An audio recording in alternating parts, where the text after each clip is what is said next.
it. And like, yeah.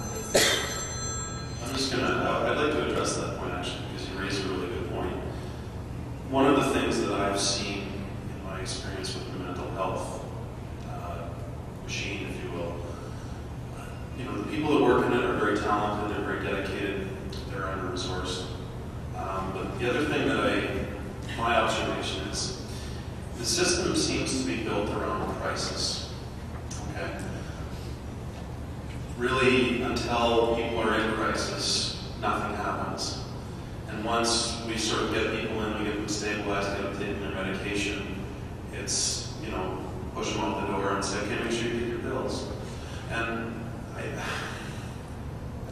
that frustrates me greatly, because so much of that crisis apparatus could be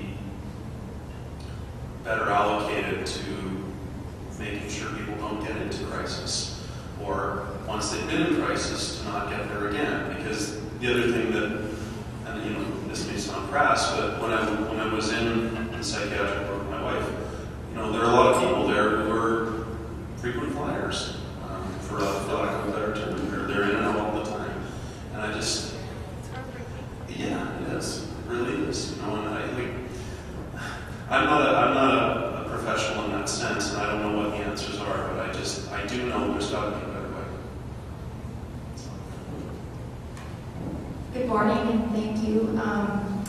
I am a very black and white person, and for me, gray area doesn't sit well. I recently went through postpartum depression. I had a baby in February and suffered a moderate case, they call. And I'm just wondering, do you still have dark and dreary days? Or can you continuously see a light at the end of the tunnel? Like, I just want to know for future for myself if it's going to be kosher, or is there going to be slippage? Just that reassurance. Yeah, that's an excellent question. Life is up and downs. So you're going to have good days and you're going to have bad days. Hopefully you have more good days than bad days. It is really difficult. What I would recommend is find some strategies that we have a whole bunch in the back of the book that worked for us as well as our friends. Use those. Use visualizations, affirmations, positive self-talk. It's amazing to me how nasty we are to ourselves.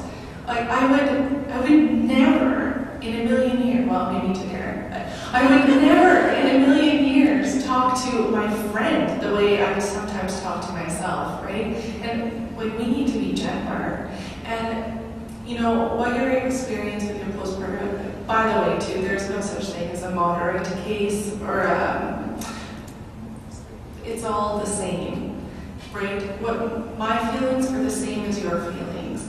There is no benchmark, there is no measuring stick. So, that I'm up here sharing my story about psychosis, it's the same for depression. It's the same feelings, right?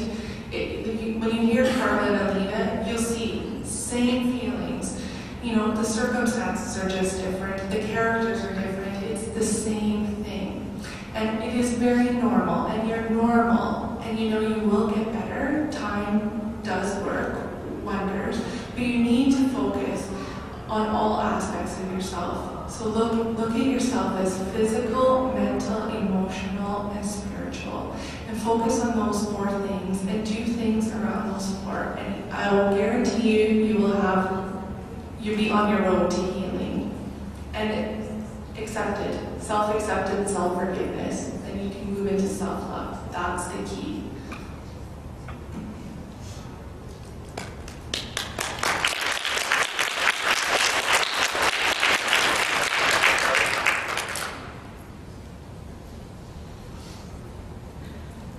One positive thing I wanted to say is, I think in the past, people didn't talk about mental illness, and now we are talking about it, and I think that's great.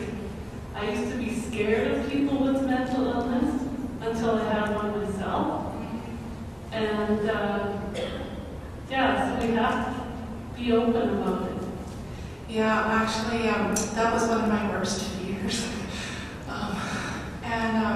Being in the ward for 10 days, I came to the realization there's a line between being in there and not.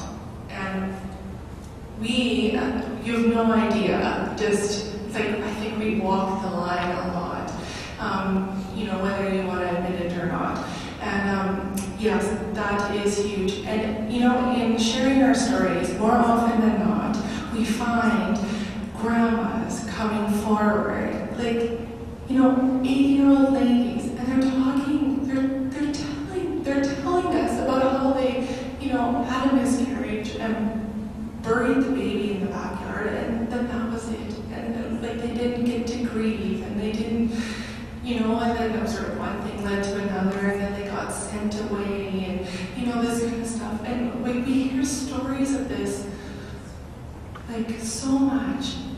And it really, like, breaks my heart. And so, then they're always saying, you're courageous for talking about it.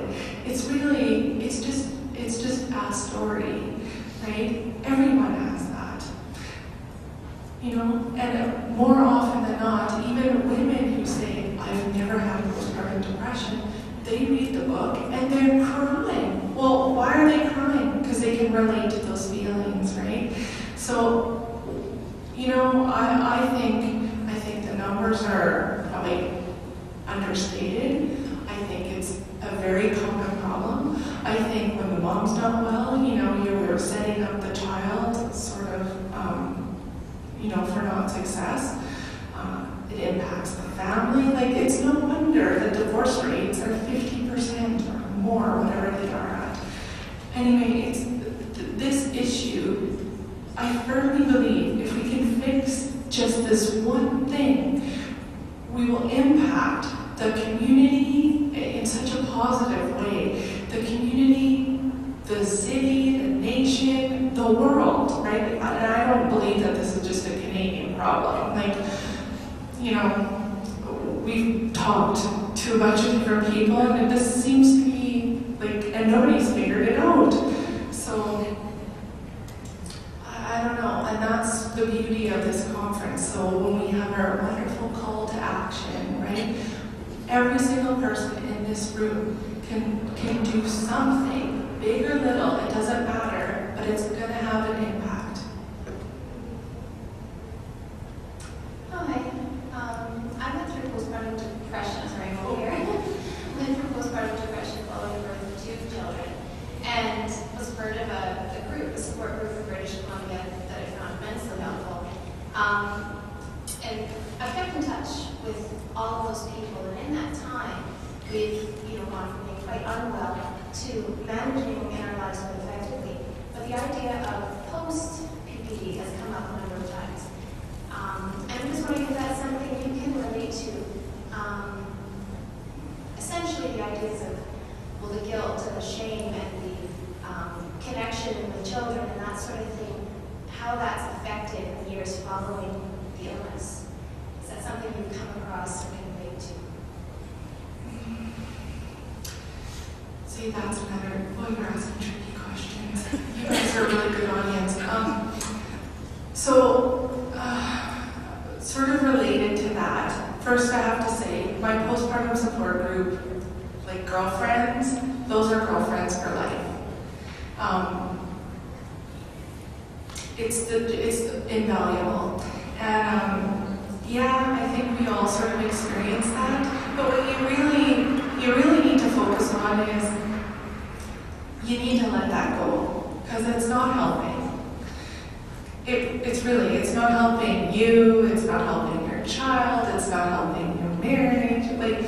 And anyway, I know that's more difficult than to say, than me just saying it. But